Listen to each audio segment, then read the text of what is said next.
मोदी सरकार की नीति से तो आज दुनिया वाकिफ है। मोदी सरकार ने लगातार देश के लिए एक से बढ़कर एक फैसले लिए, जिससे देश हर स्तर पर मजबूत हुआ।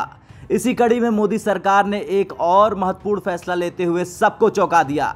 दरअसल इस बार मोदी सरकार ने 200 साल से अधिक पुराने ऑर्डिनेंस फैक्ट्री बोर्ड यानी आयुध निर्माणी बोर्ड को खत्म करने का फैसला लिया है। वैसे तो ऑर्डिनेंस फैक्ट्री बोर्ड के कामकाज में बड़े स्तर पर बदलाव और सुधार के लिए 2 दशकों से इसका विशेष अध्ययन किया जा रहा था और इसके लिए सरकार की ओर से हाई लेवल समितियों का भी गठन किया गया था। मोदी सरकार के इस फैसले के बाद अब देश के अंदर 41 ऑर्डिनेंस यानी हथियार, गोला बारूद के साथ साथ रक्षा सुरक्षा उपकरण बनाने वाली आयुध फैक्ट्रियों को 7 कॉरपोरेट कंपनियों में तब्दील करने का काम किया जाएगा और इतने बड़े काम के लिए करीब 70,000 कर्मचारियों को इनसे संबंधित कंपनियों में काम दिया जाएगा।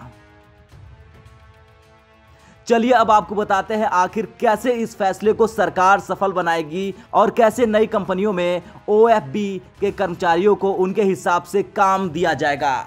दरअसल समायोजित किए जाने पर शुरुआत में उन्हें 2 साल की प्रतिनियुक्ति पर कंपनियों में रखा जाएगा। इससे कर्मचारियों की पेंशन पर भी कोई असर नहीं पड़ेगा। ये सभी 7 कंपनियां पूरी तरह से सरकारी होंगी और देश के सार्वजनिक उपक्रमों की तरह काम करेंगी। दरअसल रक्षा उत्पादन से जुड़ी इन कंपनियों को इसके अधिक स्वायत्तता प्रदान की जाएगी।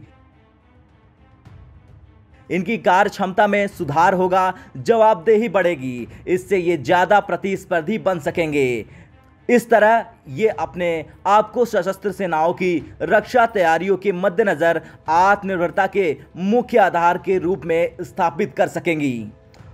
तो वहीं जो पहली कंपनी होगी वो गोला बारूद और विस्फोट समूह की होगी। अब इसमें क्या क्या होगा तो आपको बता दें कि इसमें गोला बारूद और रिवॉल्वर जैसी बंदूकों के प्रोडक्शन होंगे और इस तरह के उत्पादन में लगी सभी आयुध फैक्ट्रियों को इसमें मिला दिया जाएगा। इसके तुरंत बाद दूसरी कंपनी भी होगी जो वाहन समूह की होगी और इसमें क्या होगा, दरअसल इसमें रक्षा आवाजाही से संबंध रखने वाले टैंक, ट्रॉल्स, बारूदी सुरंग रोधी वाहन और लड़ाकू वाहन बनाने का काम होगा। इसमें भी इस तरह का निर्माण कार्य करने वाली सभी फैक्ट्रियों को मिला दिया जाएगा।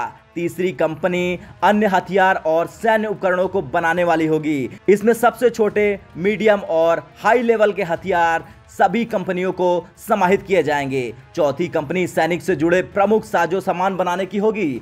5वीं कंपनी का नाम एंसिलरी ग्रुप होगा। 6वीं कंपनी इलेक्ट्रॉनिक्स समूह वाली होगी। 7वीं कंपनी पैरासूट ग्रुप की होगी।